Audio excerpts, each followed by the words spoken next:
Marty Sullivan, the chief economist for Tax Analysts, a nonprofit organization that provides news and analysis on state, federal, and international tax-related issues.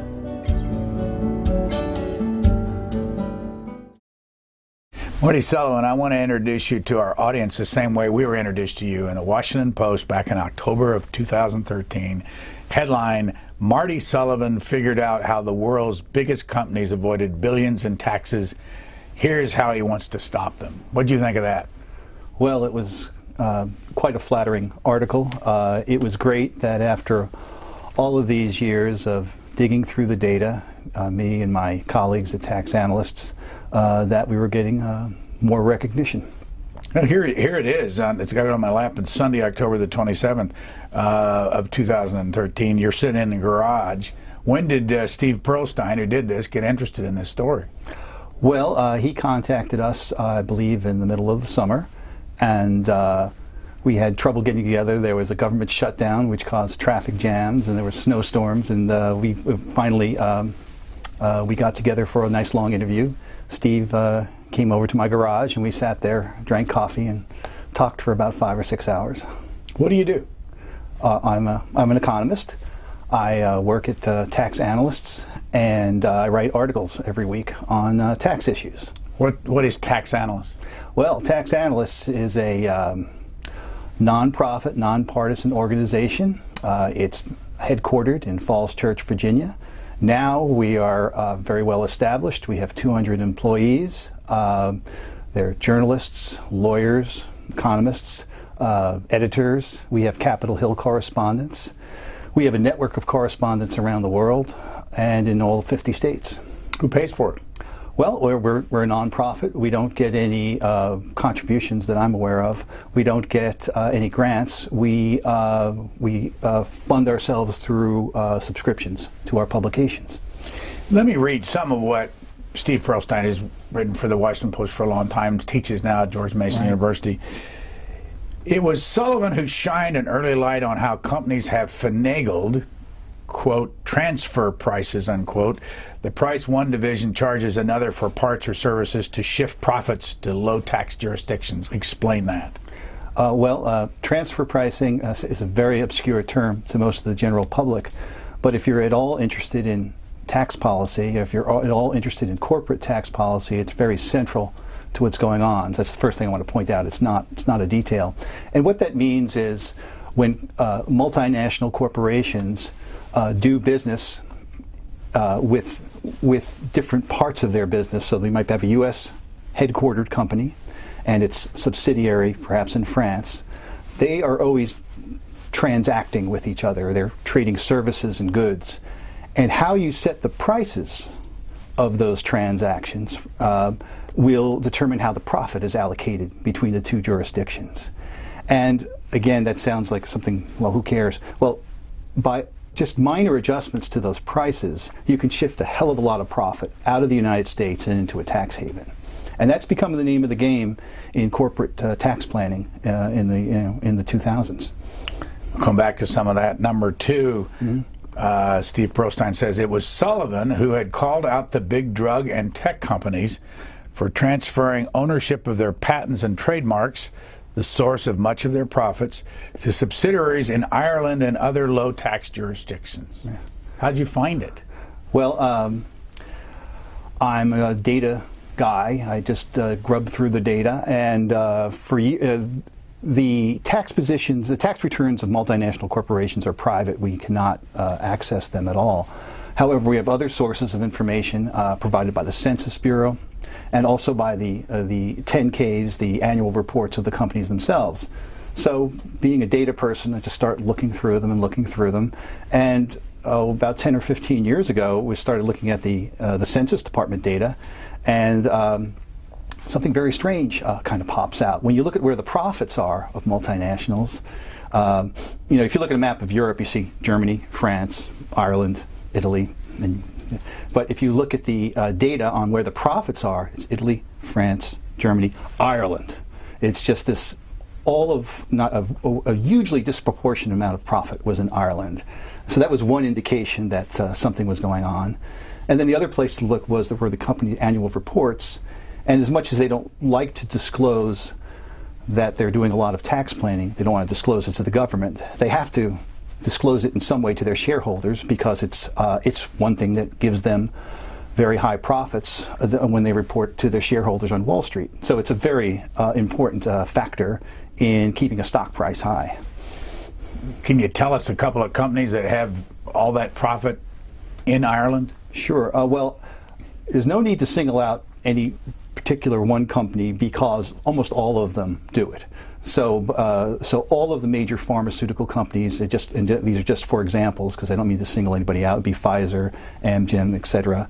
And then all of the technology companies would be, almost all of them participate this way, and those would be Google, Apple, Microsoft, go down the line, Cisco. They're all, because they are able to, they're not doing anything illegal, they're all transferring their profits out of the United States and into Ireland or other tax havens. And even since then, Ireland's rate, which is 12.5%, isn't even really low enough for them anymore. They transfer it out of Ireland maybe into zero tax jurisdictions like Bermuda. So what's in it for an Ireland or a Bermuda? Well, the tax havens compete with each other, and they compete to attract business to them.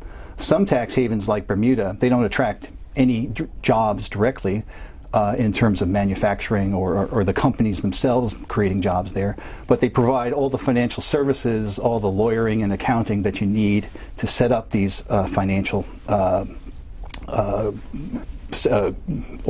structures. In Ireland, they are able to attract a fair number of jobs. In Ireland, the number is not exact, but between 80 and 100,000 jobs were created in Ireland by U.S. corporations. Here's Tim Cook, who runs Apple, back in April, testifying before Congress, and explained this after he finishes. Sure. It is in this spirit that we recommend a dramatic simplification of the corporate tax code. This reform should be revenue neutral, eliminate all corporate tax expenditures, lower corporate income tax rates, and implement a reasonable tax on foreign earnings that allows the free flow of capital back to the United States. We make this recommendation with our eyes wide open, fully recognizing that this would likely result in an increase in Apple's U.S. taxes. But we strongly believe that such comprehensive reform would be fair to all taxpayers, would keep America globally competitive, and would promote U.S. economic growth. Why does Tim Cook want to pay more tax? Well, two reasons. I don't know. Of course, I'm not inside of his head. But if I were advising him, there would be two reasons. One is the firm's reputation. Apple is a consumer-oriented company, and they are very concerned about their image and being cool and being socially aware. And so if they are perceived as being not paying their fair share of taxes, that could greatly hurt their reputation. And you see this with other companies as well, Amazon, Starbucks. They're very, so the more consumer-oriented you are, the more you will be concerned about that. But the other reason, and this is another chapter in the story, is multinational corporations have about $2 trillion with a T, dollars trapped offshore. And Apple, I believe, has about only $100 billion trapped offshore, and they would very much like to bring that money back home. And so I think they're willing to pay a price in the short term in order to bring that cash back home. Explain what you mean by trapped. Okay, it's what has happened over the years is U.S. multinationals have become very proficient at shifting their profits out of the United States. And they've become so good at it that most of their earnings are now offshore in tax havens. The way the U.S. tax law is constructed is you don't have to pay any U.S. tax on those foreign profits until you bring them home. Now, if you're just talking about small amounts of money, that's okay. And what's really okay for the multinationals is that while they're doing this, their effective tax rates go down and their reported profits to Wall Street go up. So they've been very good at profit shifting. They've kept their reported profits up on Wall Street, which raises their stock price. Everything's good. But what's happened, they're so good at it, they've sort of been hoisted on their own petard, as they say. They now cannot bring that money home without having a large hit on their U.S. It would be just an enormous loss, which would be very unfavorably viewed by Wall Street. So they're in a very, it's a very peculiar situation that we're in right now. Who has the most money trapped overseas? U.S. corporation? I can't, some of the major companies, and I don't know if I have it accurate, are certainly Apple, General Electric, and all of the Cisco. Again, all of the major tech companies and all the major pharmaceutical companies have very large amounts offshore. If that $2 trillion that's trapped overseas came back right now, how much would they have to pay?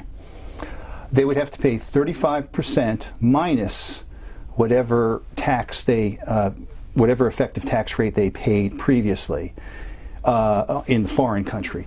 And because a lot of this is in tax havens, that effective tax rate might be 2 or 3 or 4%. So they would have to pay 35 minus a very small amount. So it would be 25 or 30% times 2 trillion. Just for the moment, though, what would be the impact on a place like Ireland if all of a sudden this collapsed? Well, as the Irish have told me themselves, it would be very bad for Ireland.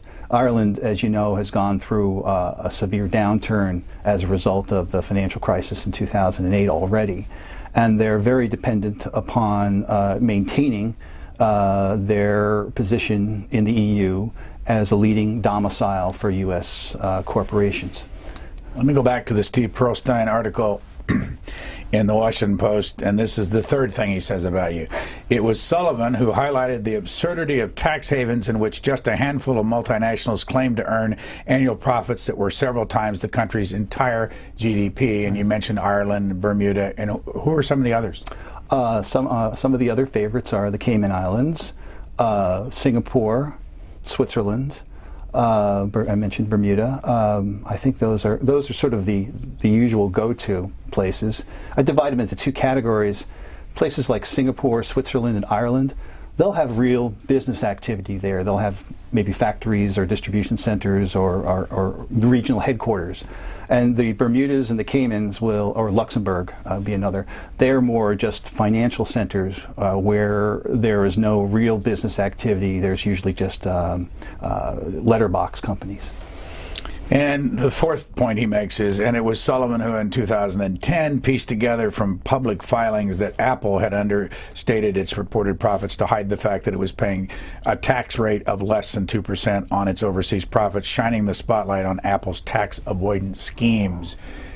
Right. Do these companies have tax avoidance schemes, and is that un-American? Well, let me just mention a little bit about Apple. As I sit in my garage and I look through the annual reports, they were not on the radar because sort of the first thing you look at is their effective tax rate, and they're reporting effective tax rate 25-30%, which is pretty high for a multinational in their position. But then, and of course, many years ago, Apple was not doing so well, so it really wasn't a subject of an issue, a tax policy issue. But what I discovered just looking through the data is that even though they had a 25% rate, they really were not, in short, they were reporting a larger tax liability than they were actually paying. Now, there's nothing wrong with this. It's actually good accounting because they were being very conservative. But it's sort of hid from the general public and even from people like me, the fact that they were paying very, very low taxes around the world. You hear all the time of corporations who do everything they can to avoid tax. And for instance, there's a lot of people that take their company and they don't sell it for cash, they sell it for stock. Right. Why do we allow that? The Congress over the years. Mm-hmm. Well, why do people avoid taxes? Well, I think why do they avoid taxes? Okay. Why do we allow that in the tax law? Right. What's the reason that say people obviously see people doing this all the time and they're missing tax? Mm-hmm. Well, one thing you're hearing from I am answering your question, but one thing you're hearing from the multinationals now is don't blame us. You Congress made the law. So all we're doing is just taking advantage of what do you expect us to do? Well, we're going to take advantage of what we can take advantage of. Our competitors are doing that. And I agree with that point of view. I think it is up to Congress to make the laws. But what's disingenuous about that argument is that these multinationals do make the law. They are so influential on Capitol Hill. So they sort of go, well, you guys made the law, and we're just, well, every time Congress tries to modify the law, they are swarmed by tax lobbyists who insist that this will be the end of the world. So I think one reason why Congress allows this is that they can't. It's just impossible for them to change the law.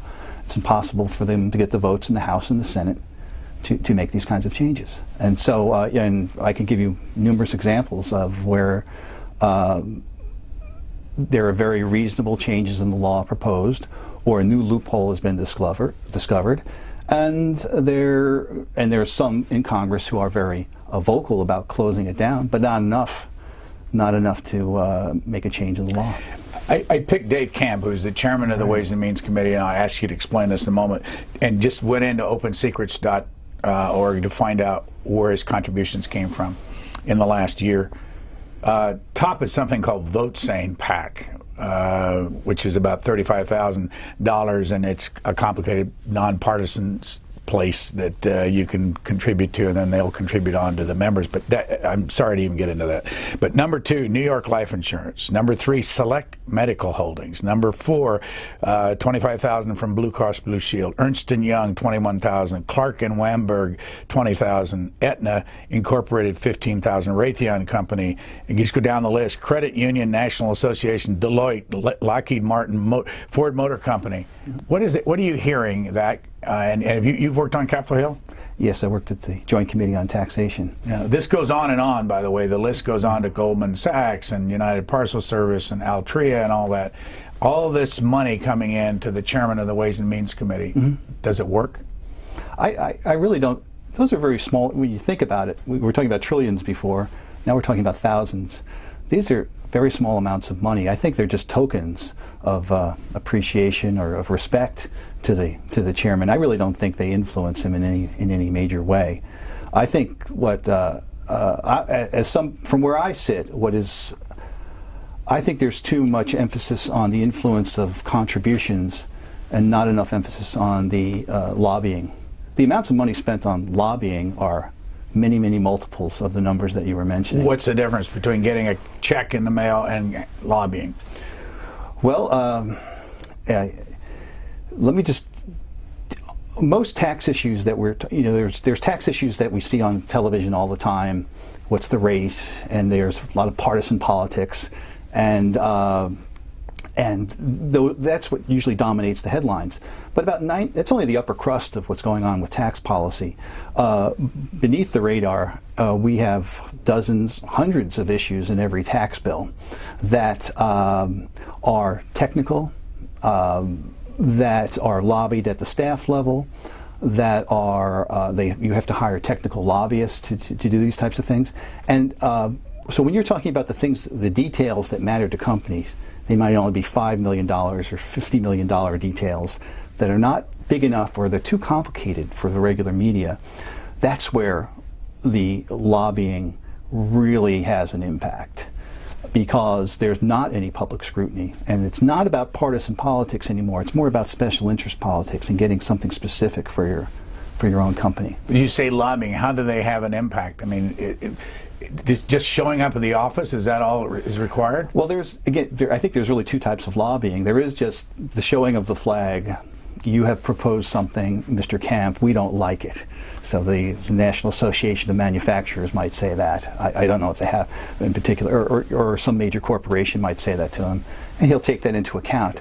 But then when it comes down to the all-important details of how this bill will be constructed, that is something that there's a lot of legitimate debate about how these things should be constructed, what's fair, what's right, what's wrong, how much does it cost.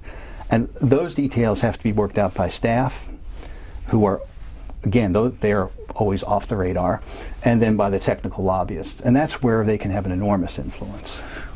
What about you? How did you get interested in tax? Oh, well, I became, well, it's just an offshoot of my tremendous interest in economics and in public policy. Where did that start? I was a undergraduate at Harvard.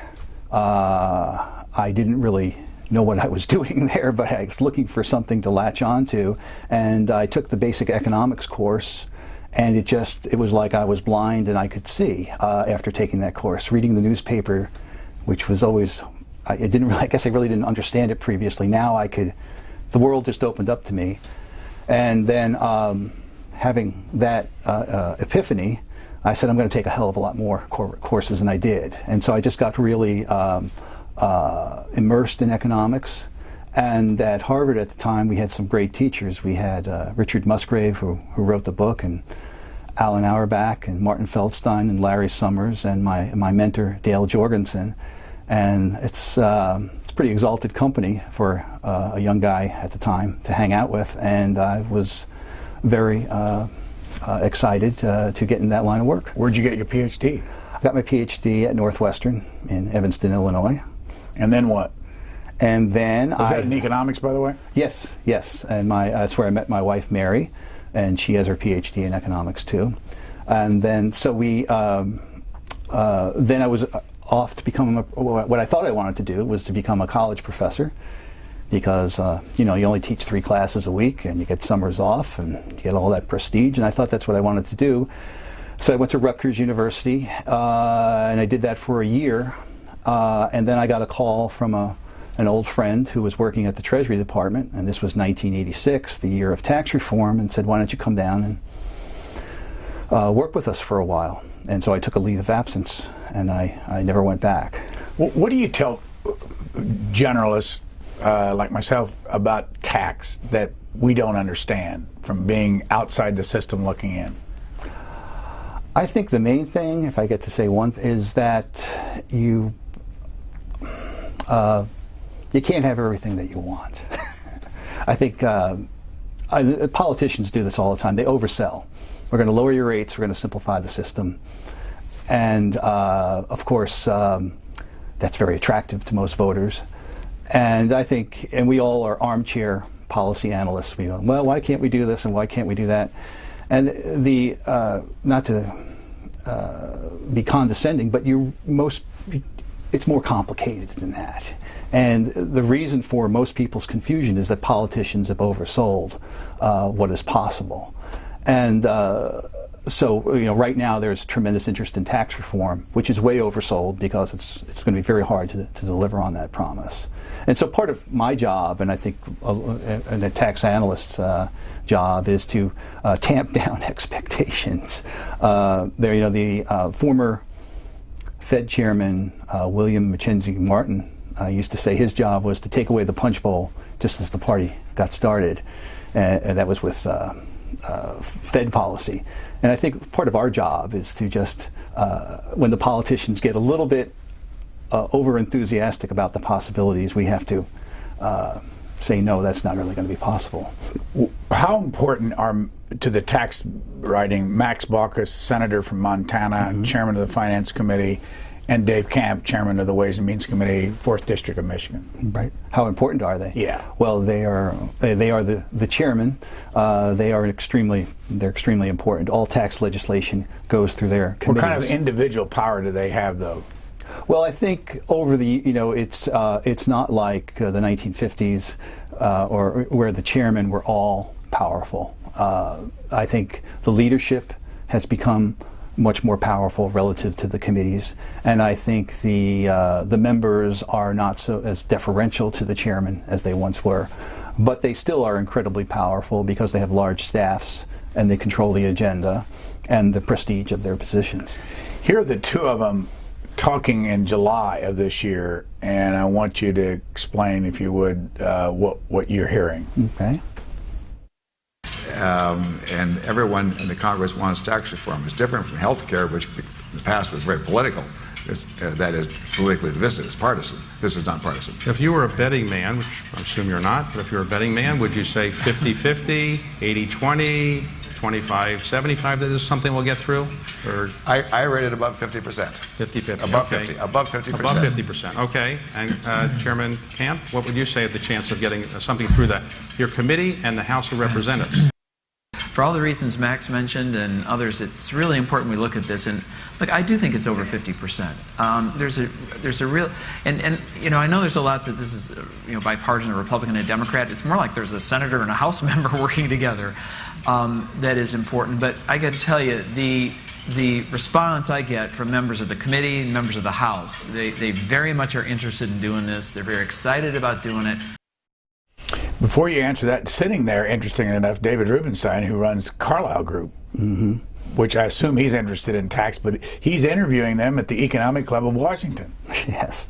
What's your reaction to all that? Well, my reaction is the chairman of the committee naturally want to have major tax legislation going through their committees. That makes, there's nothing wrong with that, that makes them important, that makes their committee members important, that increases their contributions, that increases their prestige. So naturally they're going to be cheerleaders for reform. And if they don't say 50%, nobody will. But I'm afraid the sad reality is that maybe you want to divide that by 10. I think there's a 5% chance of any type of tax reform getting through soon. And this goes back to the point I was making before. They are overselling. They are talking about lower rates, they're talking about simplification, but they're not talking about how they're going to pay for it. And it's all, we're just going to tell you the good parts, we're not going to tell you the bad parts. And I think Chairman Camp has done a very commendable job of educating a lot of the business groups about some of the pain that's going to go along with some of the benefits that they want from tax reform.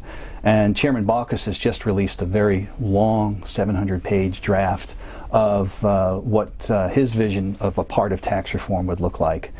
And the reaction from, and these are mostly business provisions, has been very generally unfavorable because, again, now they're starting to fill in the details about where the offsetting tax increases have to come from. And the business community is not very happy with that. You made a comment in one of the analysis you did that it won't be until either something like fracking takes off and there's a lot of money that comes in the Treasury before they'll really ever change anything. Explain that. Well, we look at projections of where the budget deficit is going to be, and of course it's very gloomy in the future as Medicare and Medicaid and Social Security costs pick up. But if you look back even over the last 25 years I've been in Washington, the projections have almost always been wrong. In the late 1990s, we had the dot-com boom, and everything was wonderful. The budget deficit disappeared, and all of a sudden, doing tax legislation was very easy.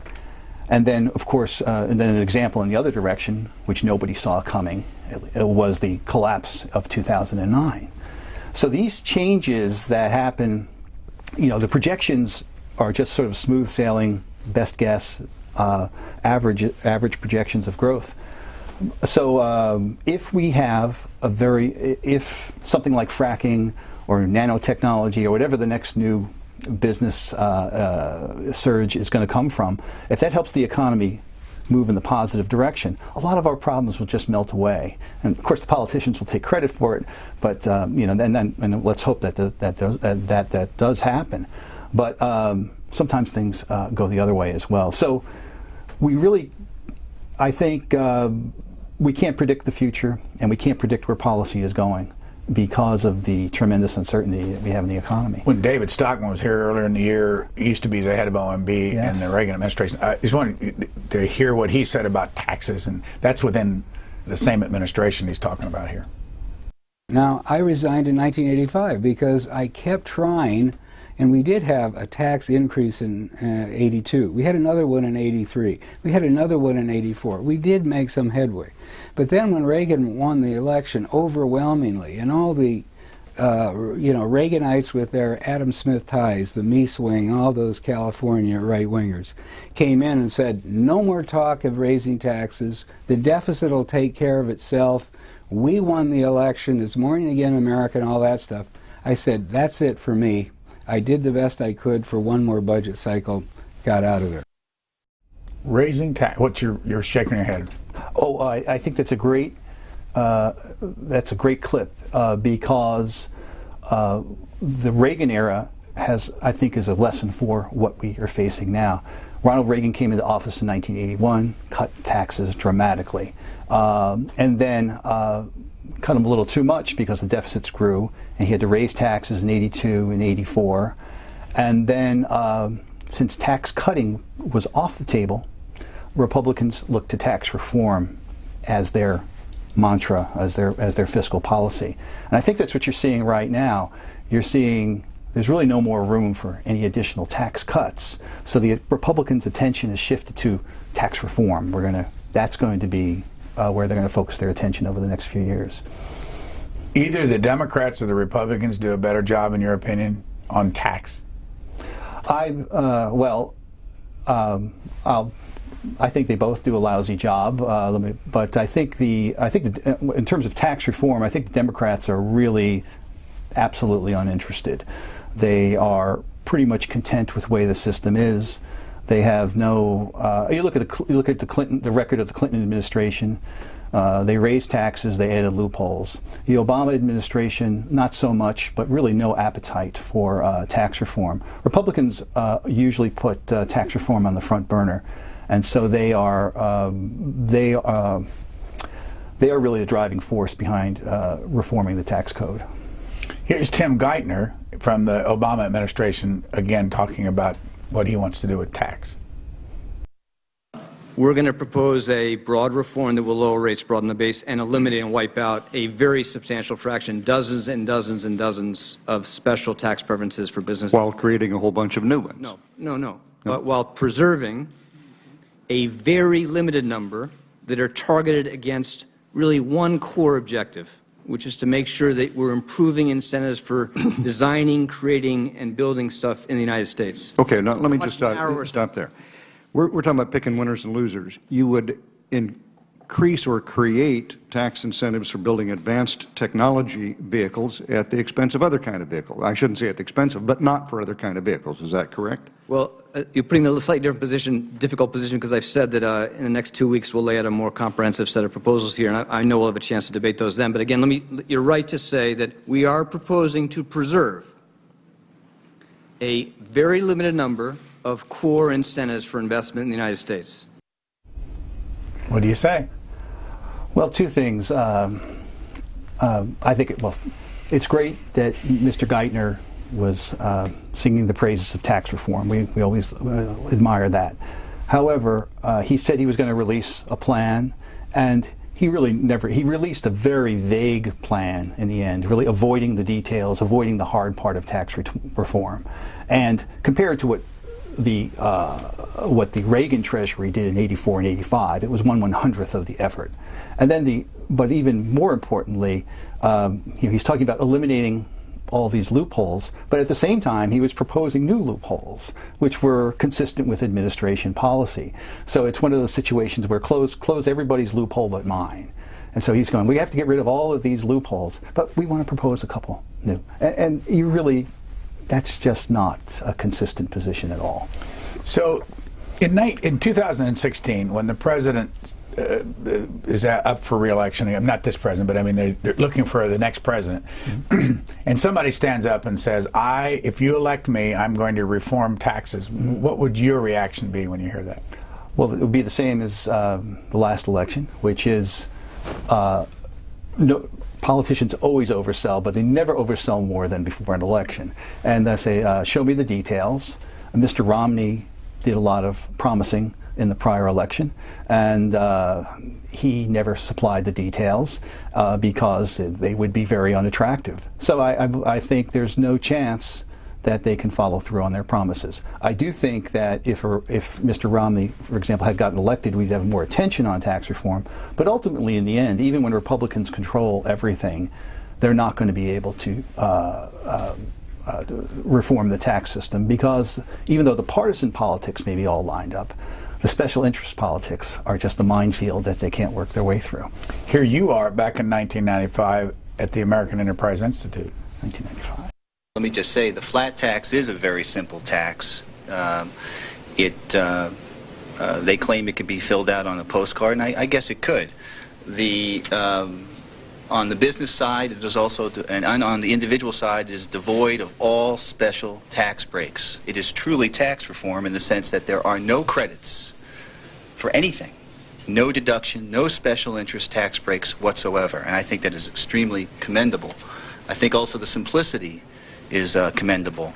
You eliminate things like the complicated tax rules involving pensions, corporate transactions, and international transactions, something you don't even mention in a college public finance course because it's too complicated. All that will disappear. So you're a flat taxer?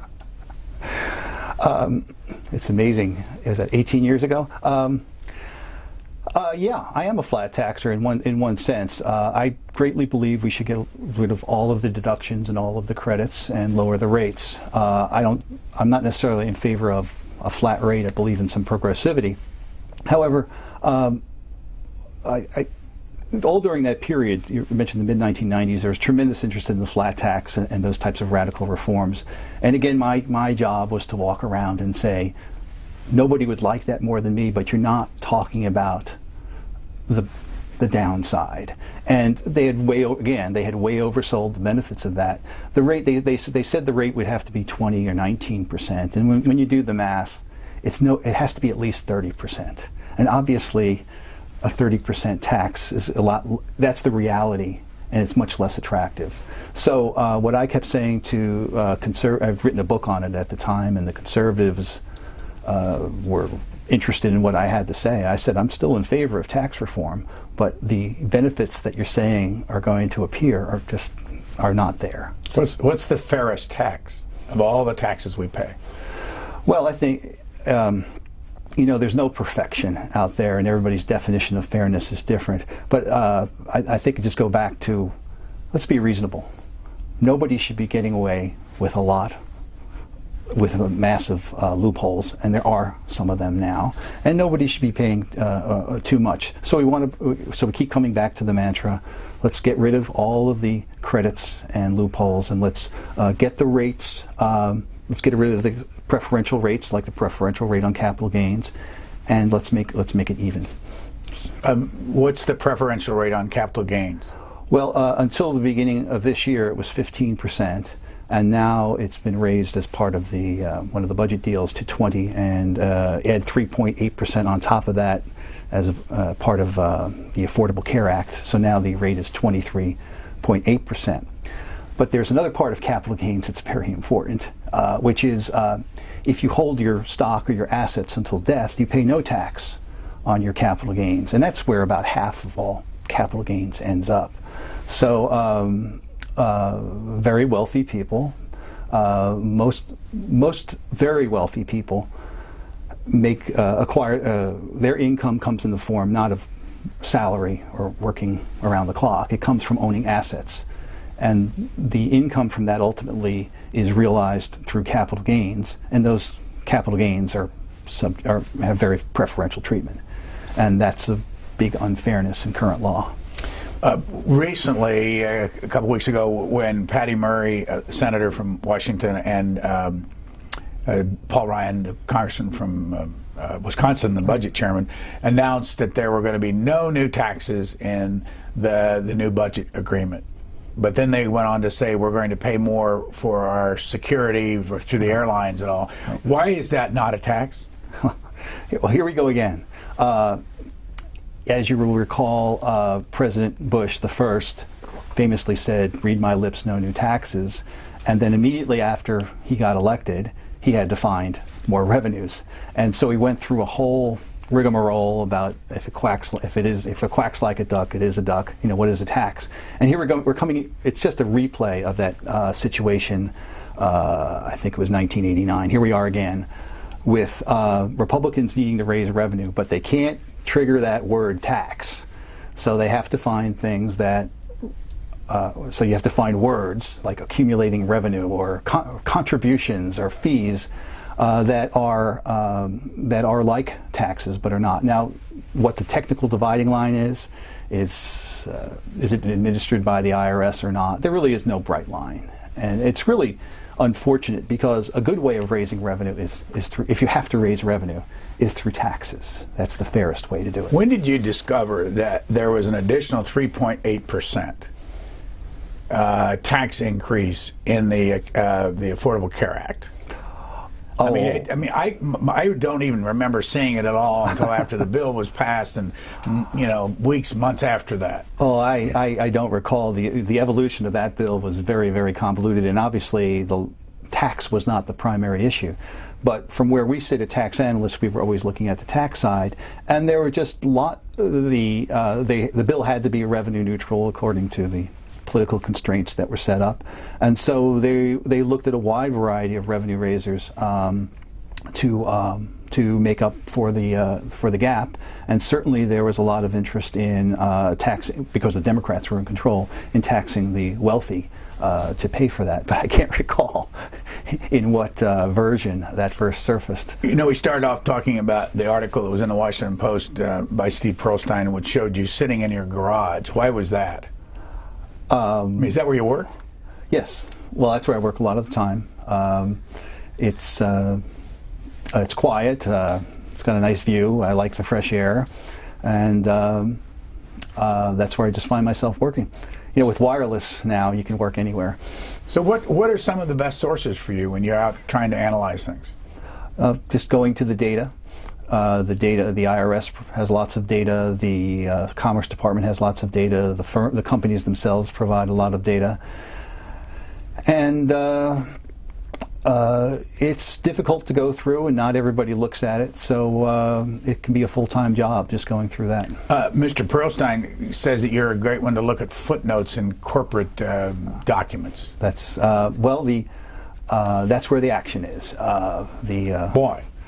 The firms in their corporate reporting put most of the details in the footnotes, and so if you want to understand what's going on with Cisco or with GE or with Pfizer, the first place you want to look is in their income tax footnotes.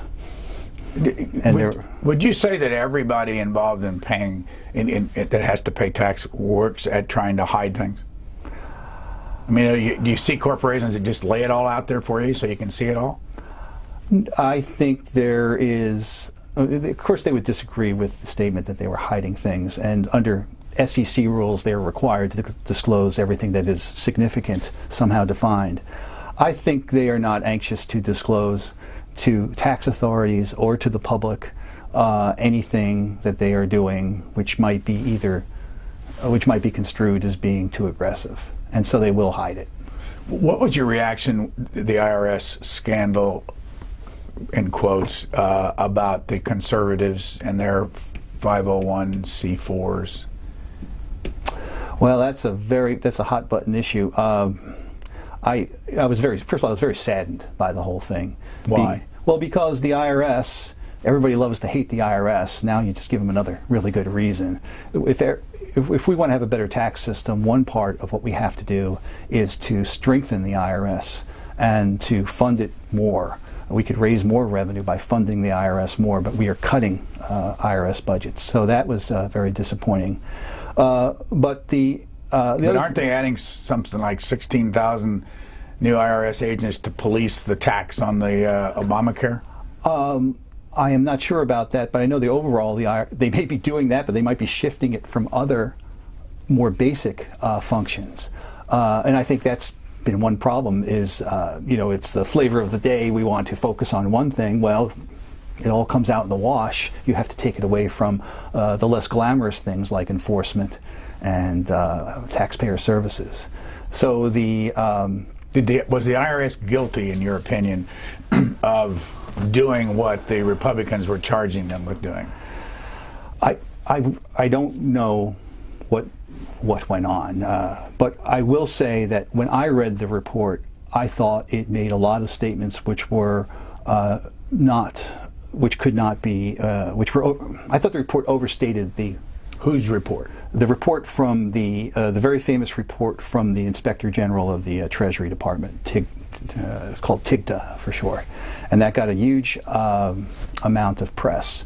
And the accusation was that the IRS was singling out Tea Party organizations.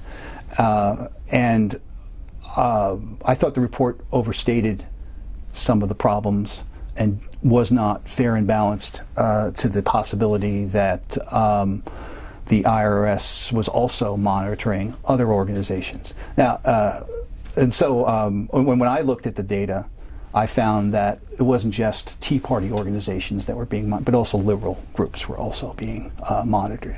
But, so do you think it was overblown? Yes. The whole controversy?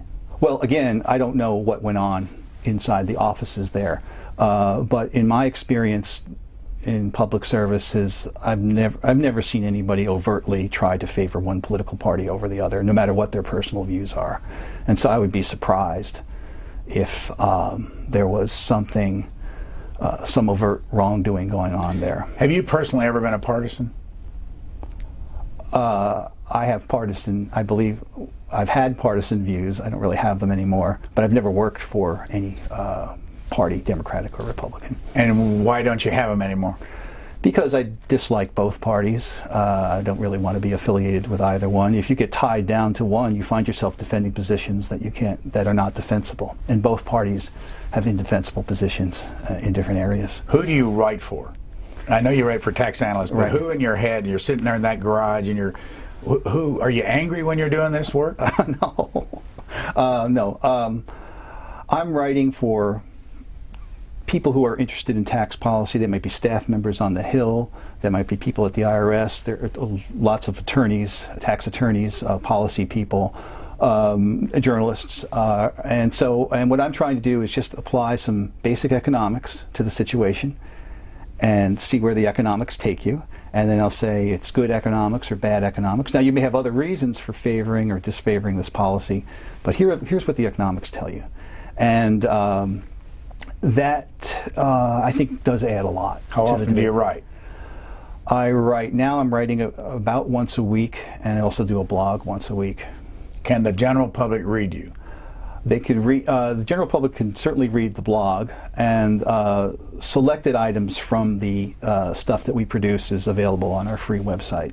And so how do they find you? What's the best way? www.tax.org. Tax.org. How did you get that? Back when the internet was starting, we were just very early adopters. And do you do teaching anymore? No, I don't. And who's the first, tax congressperson that you can remember in your own life that you dealt with? Somebody that had the power of the chairman of the Finance Committee or the chairman of the Ways and Means Committee? Oh, who was the first? In your professional life? When you worked up there in the Joint Tax Committee, right? Who was your boss? My boss, the chief of staff at the time was Ron Perlman, who had been Assistant Secretary of the Treasury before then, and it's just a great staff. I just can't tell you how. Who was chairman of the committee? The chairman of the the Joint Committee is just kind of a special animal. It is jointly chaired by the chairman of the Finance Committee on the Senate side and the chairman of the Ways and Means Committee on the House side, and they just shift that back and forth. It's sort of it's very unique on Capitol Hill because it's such an old staff. It originated in 1925, and it was back when members and committees didn't have large staffs. So they said, well, why should we all have different staffs? We're just going to have one nonpartisan staff to work on all these issues. And so what was great about that job is you worked the House side, you worked the Senate side, you worked with Republicans, you worked with Democrats, and all you were trying to do was just to help them do the right thing. And that's a pretty nice job to have. A couple of chairmen of the Ways and Means Committee had some rough go in history, and at least in my lifetime. I'm going to show you one. He was a very popular man in this town, but I want to ask you why he got himself into such trouble. I will fight these false charges. and will prevail. I will wash away the mud that has been splattered upon my reputation. Some ask, how could you have done these things? The answer is simple. I didn't do them. Talk is cheap. Allegations come easily. In court, they will be subjected to a higher standard. And when all is said and done, they will fail the test, and I will be vindicated. Today I have entered a plea of guilty to 2 of the 13 criminal charges filed against me. I have entered this plea of guilty because the time has come for me to put this matter behind me and my family. After I learned of the jail sentence imposed upon my dear friend Robert Russo, I realized that I could not put my family, my former congressional employees, and my friends and supporters in Chicago through this trauma. He was a big guy, liked by a lot of people on both sides of the aisle. Used to ride back and forth to Chicago with Bob Michael, right. Republican. Went to prison for 15 months. Did you ever have anything to do with Rostenkowski? You know, what, I mean, it was about mail fraud, but it was more complicated than that. No, I really, we were at the staff level, we were at technical level. We weren't really involved with the political end of what Chairman, you know, from what we saw of Chairman Rostenkowski. He was, you know, he was wonderful. He was very powerful. He was very supportive of doing the right thing. He was an old-time Chicago politician as well. I will say generally, not specifically about Mr. Rostenkowski, is there's something about being on Capitol Hill and being a member of Congress, which after a few years gives you a sense of entitlement. It's, I think it's having everybody lobby you all day long, and you just get used to thinking that perhaps you are entitled to maybe more than the average person is. And so it's, and I grew up, you know, I grew up in New Jersey where there were a lot of corrupt politicians. And, you know, it just, power corrupts. And I don't think Mr. Rostenkowski did something that was, I think it was $8,000 of stamps that he may have somehow cashed in, which is not the biggest sum of money in the world, but the principle is obviously very important. Here's another one. Right before him, he was chairman back in the 90s, and but right before him, not right before him, but a guy named Wilbur Mills. Yes. Here's, thanks to Jack Kelly's website on YouTube, here is those who've never heard of Wilbur Mills from Arkansas, who was chairman of the Ways and Means Committee for about 16 years. Let's watch. What did your wife say about this? What did your wife say about the headlines this morning? What did your wife say today when you talked with her? We're canceling the show. What show? What show? After New York. No more shows after New York? No, that's not true. We're canceling. No. We are. No, that's not true. Well, you know it is. No, I'm not canceling this show. You know it is. How do you feel the American public will react to your attention to Miss Fox? Well, they should react very well, very favorably. All I'm trying to do is to launch a career. Don't you think this looks bad for you personally as a married chairman of the House Ways and Means Committee, though? My wife's in on it. Why didn't you bring a baby? Annabelle. Yes. Okay. Oh, we gotta go. Come on, let's go. Thank you for your help. Thank you, sir. Oh, thank you. Would you all let me leave here now? Now that, back in, I think, 1974, he had been, you know, out in the car with Fanny Fox was her name. She was from Argentine. She's an Argentina. And that was in Boston. And before it was over, he had to resign. He was an alcoholic, and he worked on alcoholism for the rest of his life. But he was incredibly powerful. Oh, he was tax policy. You know, very early on, we were talking about the power of the chairman. He had absolute power over every piece of tax legislation that went through, and he was a great legislator. But I think, just speaking generally, there are two. You know, when somebody becomes chairman, their IQ goes up 40%. All of a sudden, members who are not considered prestigious, everybody loves the chairman because everybody wants something from the chairman. And then the other problem is the seniority system, where you have people who are getting older and less effective. And I think that's not a good system. There's too much emphasis on the power of the chairman, and there's too much emphasis on those who last the longest have the most power, and that's not necessarily the best way to run the airline. Steve Pearlstein, in his article in the Washington Post that we started with, closed it by talking about Mark Leibovich's book, This Town. And then he says in his last paragraph, it's an amusing but ultimately flawed portrait of Washington. And we had him on this show.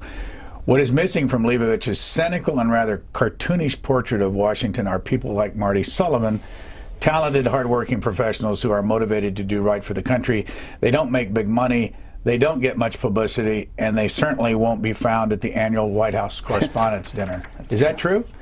You ever been to that dinner? No, not at all. Is that, there are lots of people in this town, like myself, who are working in the weeds. A lot of economists, a lot of public service-oriented folks who write papers and write articles and are watchdogs. And I'm just one of many. I happen to get a little more press attention, but there's a lot of us out here. And I went to a going away party for an old Treasury economist, and that was like 20 years ago. And he gave a great little speech, and what he said was, when I came to Washington, and that would be in the 50s, I wanted to change the law, and I wanted to see what I could do to make law better. And he says, after working at the Treasury Department for 30 years, what I'm most proud of is what I kept out of the law. And that's really what we all are doing. We're congressmen and members of presidents overpromise, and we have to keep pulling them back to reality on what is possible. And there's a lot of us working behind the scenes. I can't end this without going back to your high school days. Okay. In the Jesuit high school. Mm-hmm. And the Jesuits are often known to be questioners. Yes. Did that have any impact on you? For sure. It was a great education. I went to a Jesuit high school, St. Peter's in Jersey City, New Jersey, and in the midst of all the crime and pollution that was going on outside the walls, we were inside the walls learning Greek and Latin and studying history and challenging each other philosophically. So it was a great place to learn. What impact is it that you're 5 out of a family of 8 children? Well, it's great to have a lot of brothers and sisters, and we didn't have a lot to go around, and so we were, I guess, always being very economical right from the start. Marty Sullivan, you can tax.org. Yes. You can read your blog. Yes. And you're with Tax Analysts, and we thank you very much for joining us. Thank you so much for having me.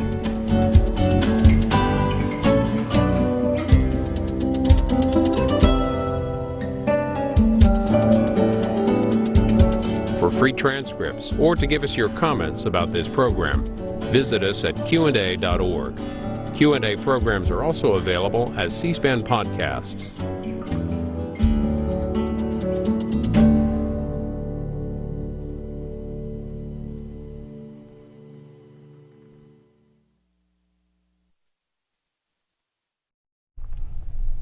Coming up next on C-SPAN.